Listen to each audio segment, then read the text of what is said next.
Guys, after what feels like 100 years of rumors and speculation and waiting, I finally have the Google Pixel Fold in my hand. In fact, I've had it for about a week now, and I've been using it every day, a lot, and I have finally come to a great many conclusions as to what I think about this device. So, in this video, I'm going to bring you a very thorough, very long-winded review of the Google Pixel Fold. So let's start this review off by going over the hardware of the brand new Google Pixel Fold. And I think that the hardware is one of the strongest aspects of this device. From the first time I picked this thing up, I was immediately just struck with how nice this thing looks and feels. It manages to feel quite small in the hand and really does a lot to disguise the fact that this is a foldable, that this thing is going to open up into a full tablet just by how thin it is. It is in fact, to me, quite reminiscent of a device like the Surface Duo, which is also sort of short and wide, but also almost impossibly thin. It's a very, very similar form factor to that Surface Duo, a device that I have really come to love over the years. This is sort of like a single screened version of that, although I guess it's not single screen. There's a screen outside and a screen inside. You know what I mean. Not a dual screen device, but a single folding OLED screen for the internals. As I said, it is very thin, and it does feel very premium. We have a power button here that also doubles as the fingerprint scanner. We have the volume rockers here. Up top, we have a speaker as well as, I believe, probably a microphone, some antenna bands as well. On the bottom, we have the USB-C port as well as another speaker, probably some more microphones, and the SIM tray. The side with the hinge is actually interesting to me because there's nothing on it. The Z Fold devices have Samsung sort of etched into the side, and this has nothing on it. You may have noticed something odd about the speakers as well. Notice that there's a speaker here, and on the flip side, there's a speaker there. They are on different halves of the phone. And this is actually very intelligent, and it's something that was taken directly from the Surface Duo. They do this because in this orientation, you have speakers top and bottom. When it is opened up, you have a speaker over here and a speaker down here. Again, you have top and bottom, or now left and right. If you then rotate it, you still have speakers left and right. So no matter how you hold this device, you're always going to have stereo sound. This is very intelligent. Of course, there is a hole punch selfie camera in the cover display there, which just woke up when I touched the screen. If we flip it over, we have our camera array, which does a pretty darn good job. 5x telephoto, periscope zoom lens, ultra wide, and standard, actually it's ultra wide, and standard wide angle there. And these cameras do look very good. We'll talk a bit about them later on in the video. All that being said, if we open the thing up, we get to the thing that kind of is, you know, the reason you're going to buy this thing, right? And it is that tablet display on the inside. I think that it does look very good. This is a very sharp, very beautiful display. Of course, when you open it, there's something else we need to talk about. This thing does not like to open totally flat. Perhaps you can see there that it is a couple of degrees away from being flat. If I apply just slightly more pressure, it's now closed, or I guess I should say opened that extra couple of degrees. A lot of people ask me, is this something that bothers me? And the answer I've given repeatedly is no, and the reason for that, if I zoom out here slightly just to make this a bit easier, with the Z Fold 4, if you open it up, it is a very similar experience where it also is not quite open up to 180 degrees, and then you can kind of give it a bit more pressure and get it to open up the rest of the way. Now, this becomes more true the longer this thing is in phone mode. It seems like it kind of stiffens up. If it's been opened up like this for a while, it may not do that, but you can see there, opened it up, and it did not quite open all the way. Push it the rest of the way, and there it is. So is that a big deal to me? No, it is not. It's something I'm used to on my Z Fold 4, and honestly, it's just not a big deal to me at all here on the Pixel Fold. Another thing that people immediately start talking about are the bezels. Yes, this thing does have much bigger bezels than the Z Fold 4. As I'm booting my Fold 4 up, we can kind of talk about that. There are some reasons why they went this route. One reason is so that they can put the hinge mechanisms actually up here and down here away from the internals, so they're not underneath the screen. This is supposed to allow the device to be thinner. Another reason is to put the selfie camera up there instead of underneath the screen or in a hole punch. And then, of course, another potentially intelligent reason is so that you have a little bit more of a grip, something to kind of do more palm rejection. But again, you can see here much thinner bezels on the Z Fold 4 versus here on the Pixel Fold. Of course, this is completely subjective if you care about this or you don't care about this. To me, this is a non-issue. I like the fact that the hinge is up here and down here, which makes it a bit thinner.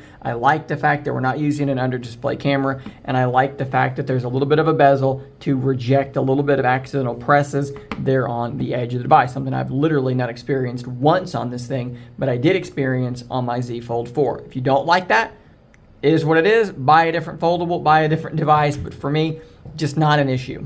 Of course, we are running the Google Tensor G2, the same chip that was used in the Google Pixel 7 and 7 Pro. We have 12 gigs of RAM on board, which is quite good, and 256 gigabytes of storage.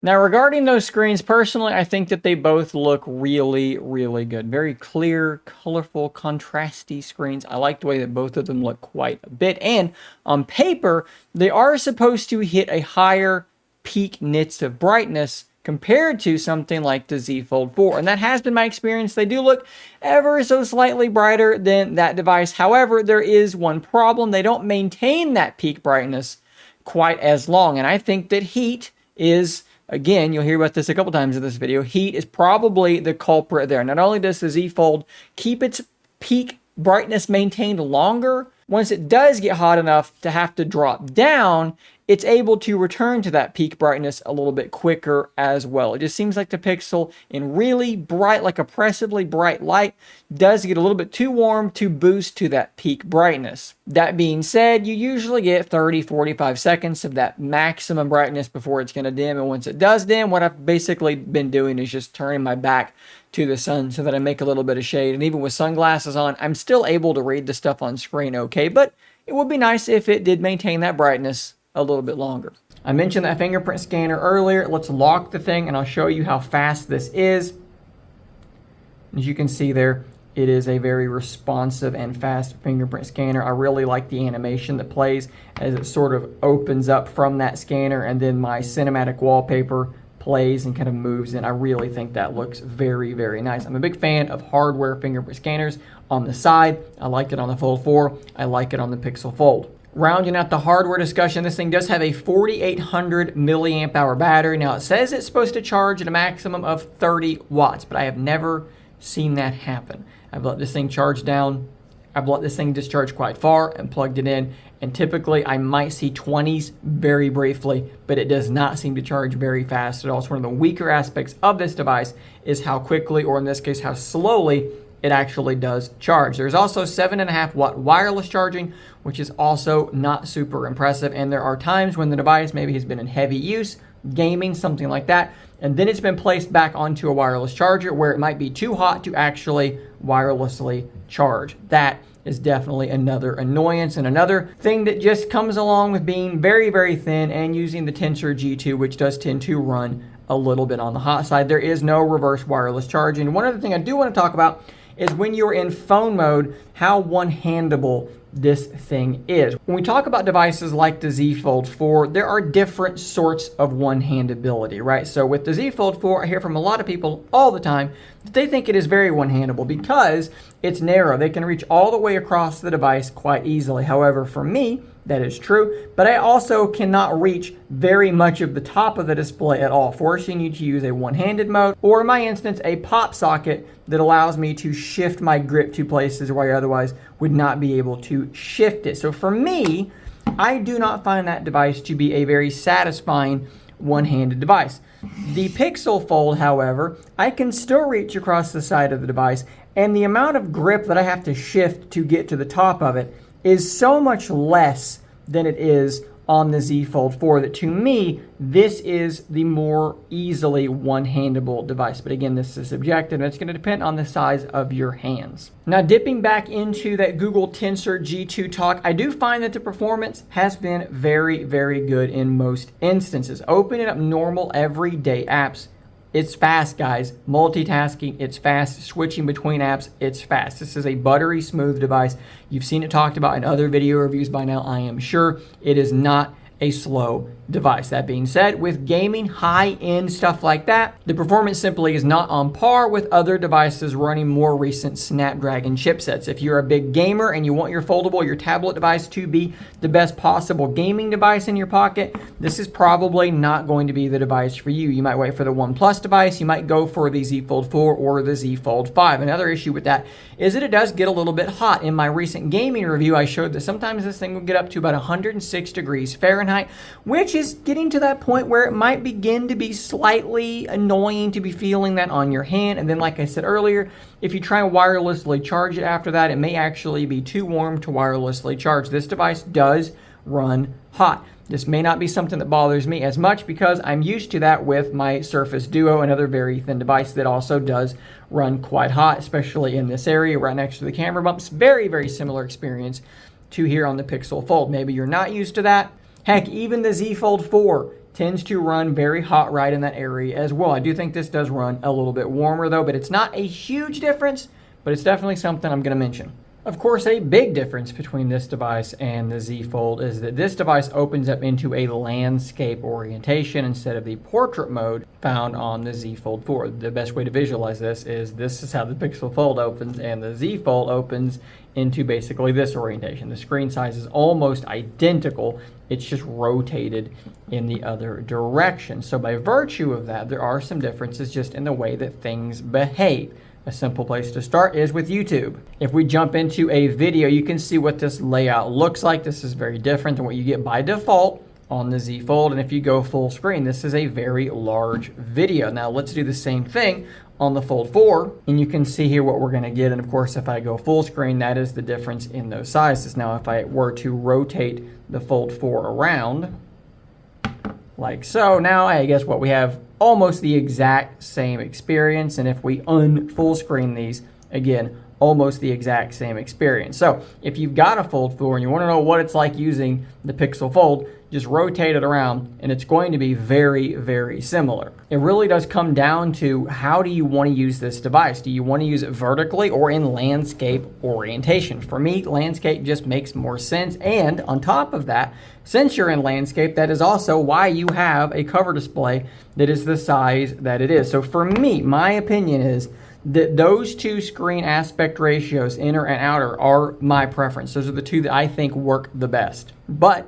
they are not without major problems. I should say the cover display does not really have major problems. Everything runs on it really, really well. But the inner display here, a mixture of the aspect ratio and the way that Google is implementing things mean that there is some weird stuff going on. The best app I can use to demonstrate this is probably Wise. I use this for my cameras and many other things in the house. When I open up the Wise app, you will see that it opens it up sort of in this little windowed thing over here to the side. It's basically the phone app just over to one side. Now you can double tap to move it around, but that's how it opens. With the Fold 4, it stretches it to a full screen. Now, of course, I would be able to take this tablet and rotate it, but even still, it does not automatically stretch it. Samsung has done some additional work to force these apps to stretch out, and you're going to encounter apps that will do that. Wise is one. Twitter is also sort of one, although Twitter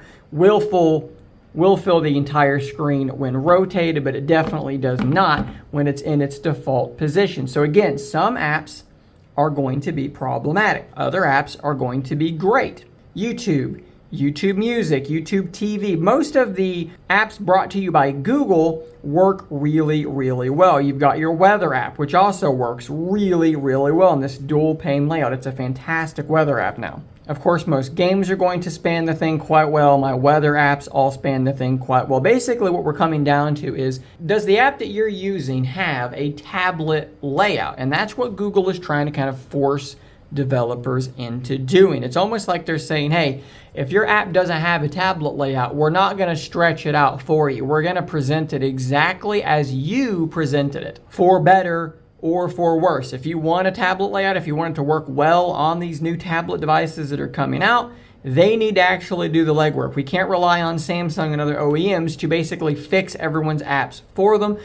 It remains to be seen if that is a good strategy or not. For right now, there are definitely more apps on the Pixel Fold that act weird compared to the Z Fold 4. In my experience, I'd say it's something like 70-30 good versus bad, but again, that could be something that's going to be a deal killer for you, and you got to be aware of that. Of course, when you're in this position, you have this app open that doesn't fill up the entire screen. You may have noticed that this empty space over here is exactly the right size for a second application, and that's what you can do. You can do this little short swipe to bring up your taskbar, and you can drag another application over there, and now you have two apps open, and everything looks really, really nice. I do think there's a lot that they could do to improve this experience, though. Like right now, what if, like on Surface Duo, you could see one of your launcher home screens over here, right? Like it's already separated into two screens. We'll talk about that a bit more here in a second.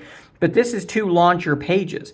So why not just have it set up so that this, instead of being black, is that left page, which would allow me to then launch another application. I could see the other page by doing this. And maybe here, this is a blurred version of your background. There's many things that they could do. Right now, this does feel slightly incomplete to me. We can linger a bit on the multitasking because there are a couple of other ways to do it. So you can do a full swipe up and hold to get into this position. You can see a split screen button there, as well as a split screen button usually, yes, over here on this one. So if I were to tap this, it's going to throw that app over there, and then I can select from any of these applications, any of these applications, and any of these applications to be my second split screening app. So that does work really well. You can also do the same thing from the home screen. Long press, and there is your split screening button again that will allow you to then launch that second app. So the multitasking actually is fairly intuitive and fairly quick. It's still not Surface Duo level of multitasking. Nothing ever will be, as far as I'm concerned, but it's very good, and it's very similar to that of the Z Fold. You do also have the ability to get into multitasking with a notification. So you can long press one and then drag. You can see here it's going to fill up the entire screen because I don't have anything else open. Let's jump into Twitter though, and we'll do the same thing. We can drag this notification down, and boom, we are directly into that app in split screen. That works very well. This is not a new feature, but it is one that works well here on the Pixel Fold. If we jump back into YouTube, let's just do YouTube music, and let's do a speaker test here, because the speakers on this thing are pretty good. My opinion is they're not quite as good as the Z Fold 4. They might be slightly louder than the Z Fold 4, but they do lack just a little bit of bass. So let's pull up a song here and we'll test it. Use, want to destroy.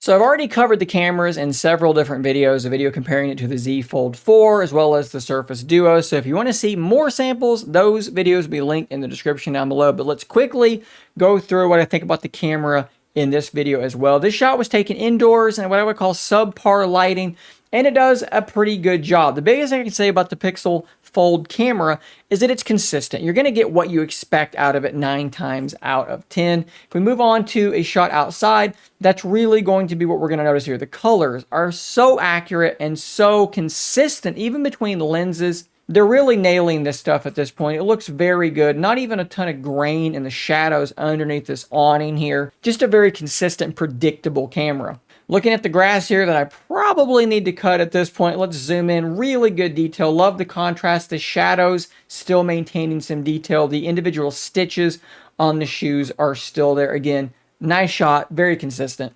This one I love. So this is a 2x digital crop. I tapped to focus on this flower on my crepe myrtle and got this really, really nice shot. Tons of detail here on the interior of this flower, and actually even managed to capture a little honeybee doing its job there on the other flower. Really, really nice shot. Here's another good one here of my shy little girl, Rose, caught in the middle of a blink, hanging out against the fence. Details look nice here as well. You can actually make out the little scrapes against the wood post where I've weed eated and so forth. Really good. Another nice feature added here is long exposure. So I can show you this here is what it looked like in a still, but the long exposure captured the motion of the waterfall. Really cool feature. The ultra wide I think looks pretty good. The colors are consistent, if not just slightly more washed out on the fringes than maybe they ought to be. I do wish this was a wider field of view, but overall the wide angle is serviceable. You can see here another wide angle shot where the colors are beginning to wash just a little bit.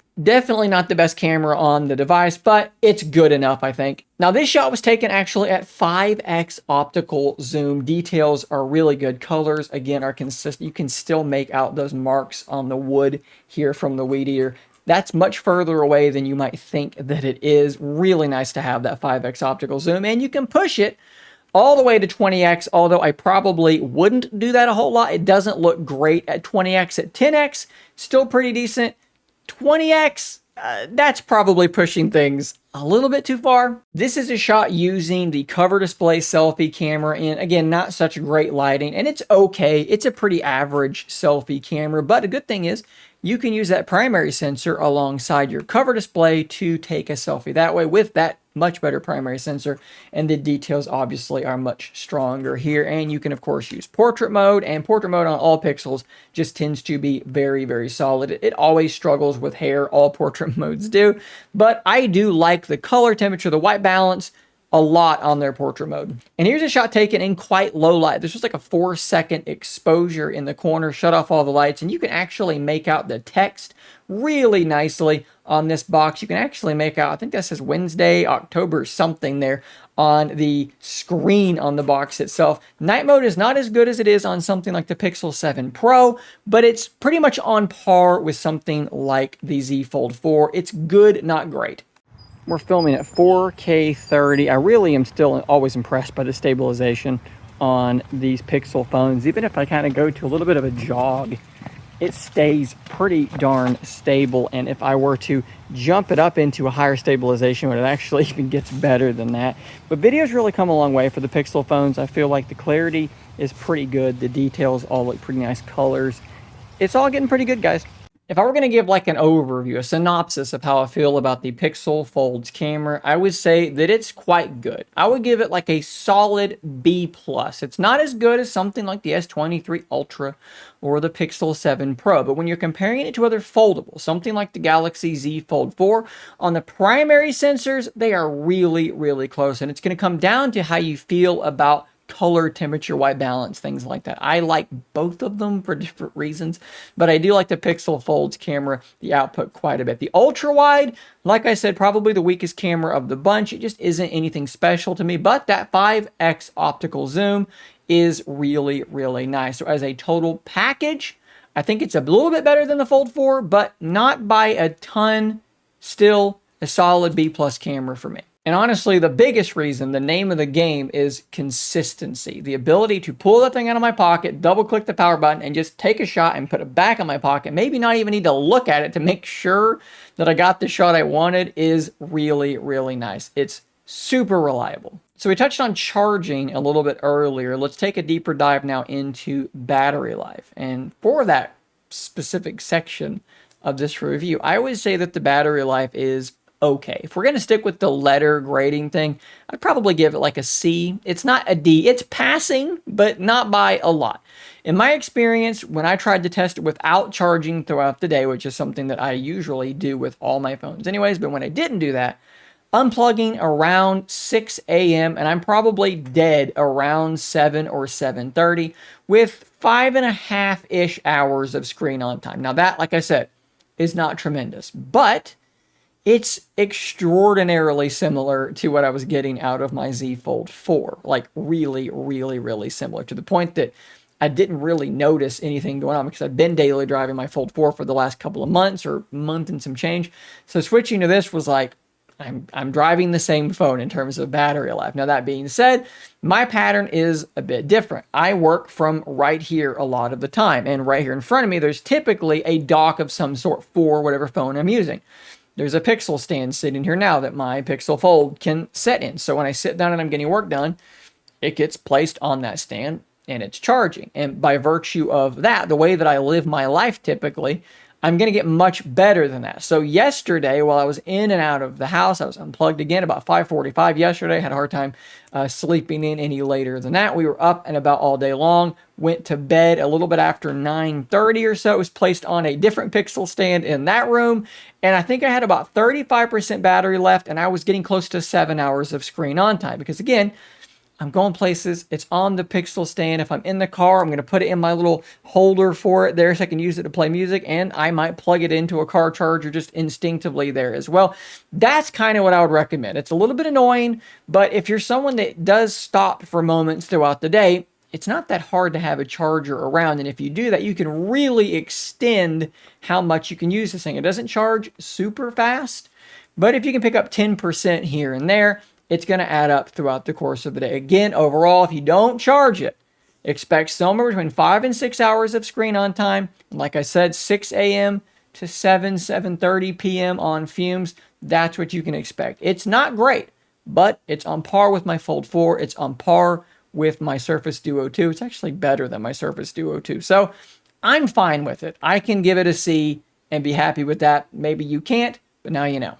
Another aspect of the Pixel Fold that might not get talked about a ton, but for me has been interesting, is the pocketability factor. Because it folds so flat, it basically feels like a regular phone that happens to be a little bit shorter. And because of that, yes, it's heavy. It's a very heavy phone. It doesn't feel that bad in your pocket. Now, again, that weight is a thing. So if you're wearing like loose-fitting shorts or pants, maybe like basketball shorts or something, and you're running around, it's going to be bouncing around. So it's definitely something to keep in mind. But the actual shape in a pair of jeans, something like that, I do think it's pretty decent in the pocket. Again, that might be a small thing for some people. For me, it's relatively important. I've carried the Surface Duo 2, which feels like it's about as wide as a frying pan. That was a little annoying at times. And the Z Fold 4 is very, very thick because of the shape, size, and the fact that it doesn't fold flat. This, I think, is a nice middle ground. So I mentioned I would talk about some weird things about the launcher. And so that's what we're going to do now.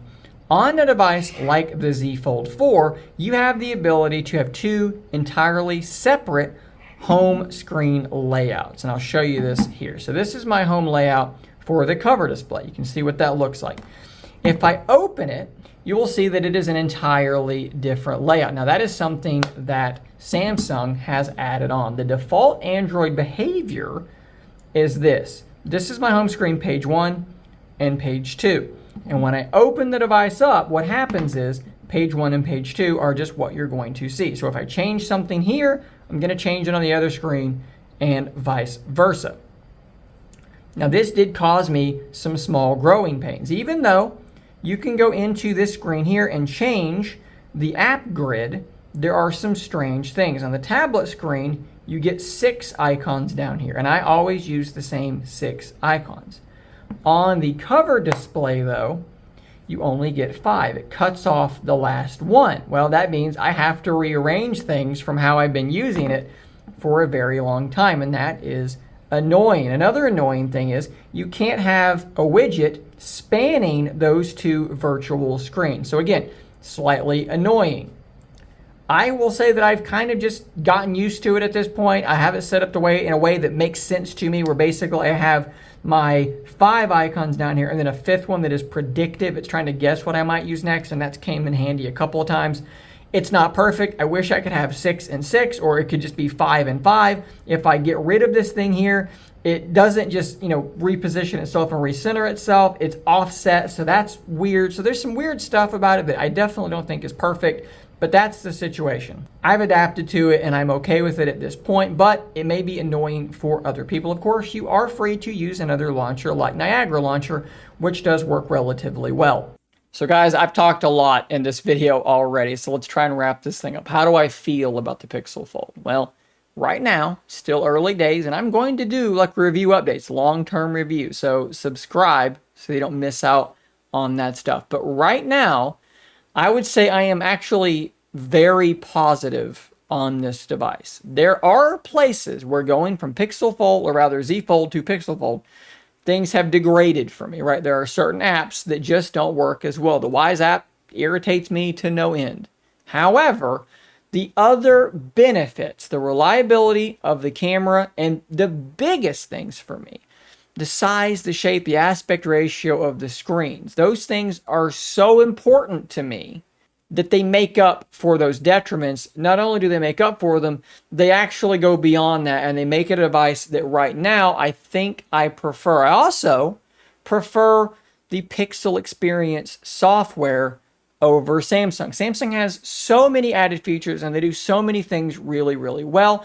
But at times I feel like there's too much. There's too much stuff on the phone. There's too many features that are replicated, duplicated features, right? There's features and apps and things that I already have an app that I'm using to do that thing. I don't need another one. With the Google Pixel Experience, the stuff they add is stuff I can't get anywhere else. I love the now playing thing. That's a really, really good feature. I love the Google One VPN being built in. I love call screening. I know Bixby has their own version, but I like Google's better.